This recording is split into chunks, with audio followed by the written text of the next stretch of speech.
فیض احمد فیض جو اردو کے انقلابی اور امید کے شاعر تھے، ترقی پسند تحریک سے وابستہ تھے، بلکہ یہ کہا جائے کہ ترقی پسند تحریک کا ذکر فیض صاحب کے ذکر کے بغیر ادھورا ہے، نامکمل ہے تو غلط نہیں ہوگا۔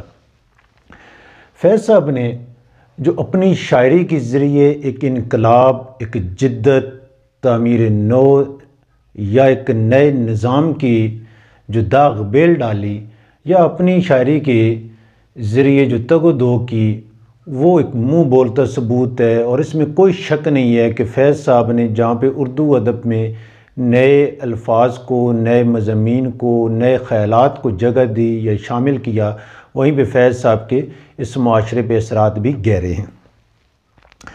فیض صاحب کی جو ہمارے سامنے یہ سر مقتل نظم ہے، جسے قوالی، اب مجموعہ دست صبا میں یہ ان کی قوالی شامل ہے، قوالی کا آ گیا دست صبا، یہ فیض صاحب کا دوسرا مجموعہ کلام ہے جو راولپنڈی سازش کیس میں گرفتار ہوئے، قید ہوئے، اسی کے دوران ہی یہ پبلش ہوا تھا۔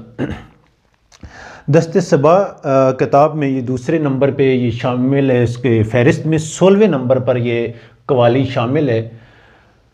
کہاں ہے منزل راہ تمنا ہم بھی دیکھیں گے۔ اچھا، یہ بحر ہزج یہ جو قوالی ہے، یہ بحر ہزج میں لکھی گئی ہے۔ بحر ہزج کی سب بحر جو ہے بحر مسمن، بحر مسمن سالم ہے، مسمن سالم، جس کا وزن مفاعل پہ ہے، مفاعل پہ۔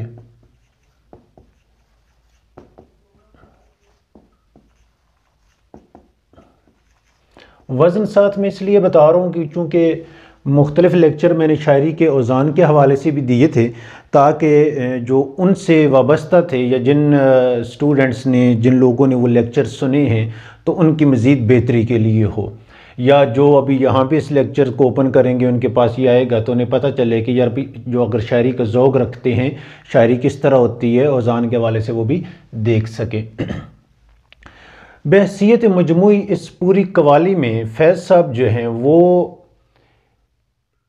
ایک نظام نو کی تشکیل چاہ رہے ہیں۔ نظام نو کو نظام کہن پہ، یعنی پرانے نظام پہ برتری اور فوقیت دینے کے لیے جو سٹرگل ہے، جو نظام نو کے چاہنے والے ہیں، اس کے لیے جدوجہد کرنے والے ہیں، ان کی جدوجہد کو در حقیقت اس میں بیان کیا ہے، اور اس جدوجہد کے نتیجے میں جو رزلٹ ظاہر ہونے ہیں، جو نتیجہ آنا ہے، نتیجہ برآمد ہونا ہے، اس کا ذکر اس قوالی میں کیا گیا ہے۔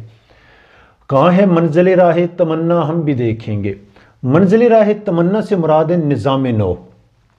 منزل جو ہے یہ نظام نو ہے، راہ تمنا اس نظام نو کے لیے جو تگ و دو ہے اس کا ذکر ہے۔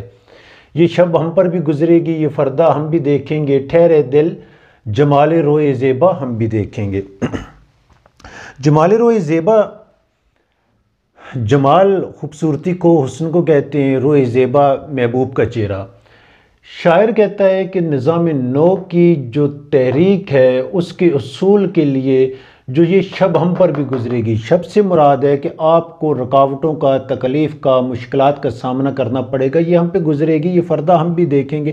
یہ حالات ہمارے سامنے آنے ہیں، مشکلات آنی ہیں، کہیں پہ ہم نے پابند سلاسل ہونا ہے، کہیں پہ ہمارے مختلف معاشرے میں جو رکاوٹ، یہ ہمیشہ شروع سے ہی یہ چیز رہی ہے کہ جو جدت ہے یا معاشرے میں یہ رواج رہا، جو بھی جدت تھی اسے اتنی آسانی سے قبول نہیں کیا جاتا۔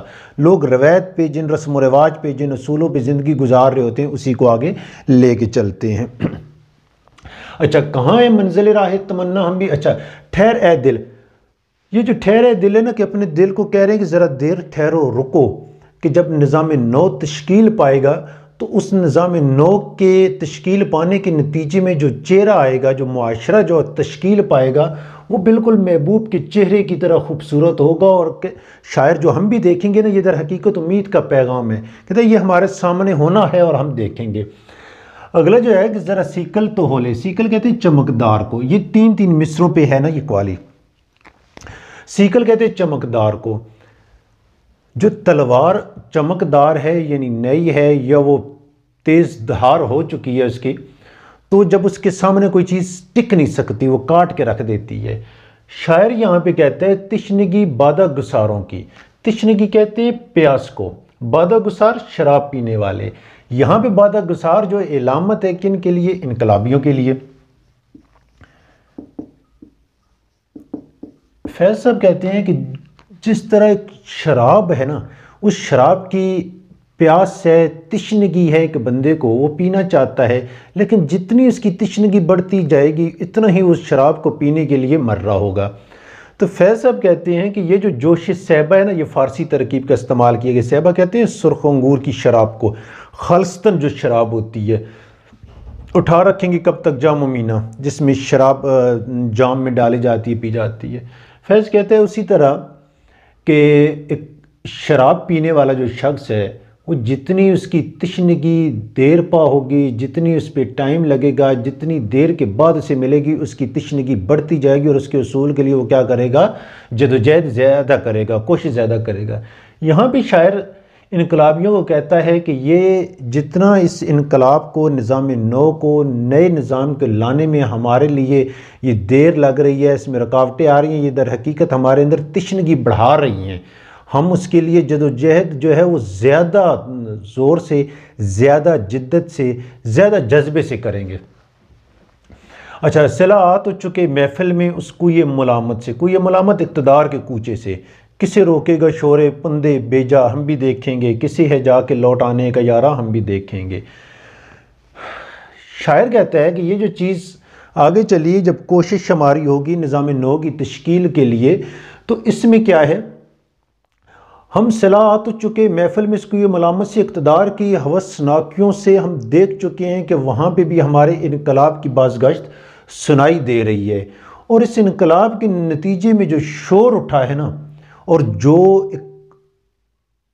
ایوانوں میں، اقتدار کے ایوانوں میں جو شور اٹھے گا، جو چیخو بکا آہو بکا اٹھے گی، وہاں تک جب ہم پہنچیں گے، اس نظام کو آگے لے کے چلیں گے، تو کہتے ہیں کہ وہ ہم دیکھیں گے کہ ان کی چیخیں جو ہے آسمان تک جانی ہے. وہ کبھی بھی جو روایت چل رہی ہوتی ہے، جو اقتدار میں ہوتے ہیں لوگ، وہ کبھی بھی اس چیز کو اقتدار سے چمٹے رہنا چاہتے ہیں اور اس کو چھوڑنا نہیں چاہتے.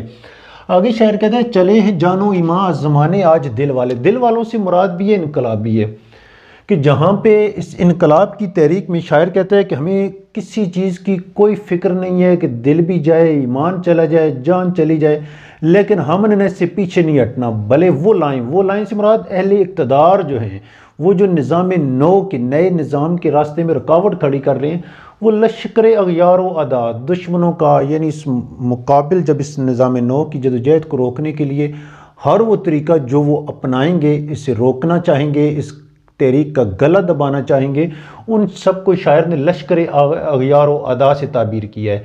کہتا ہے وہ آئیں تو سر مقتل تماشا ہم بھی دیکھیں گے.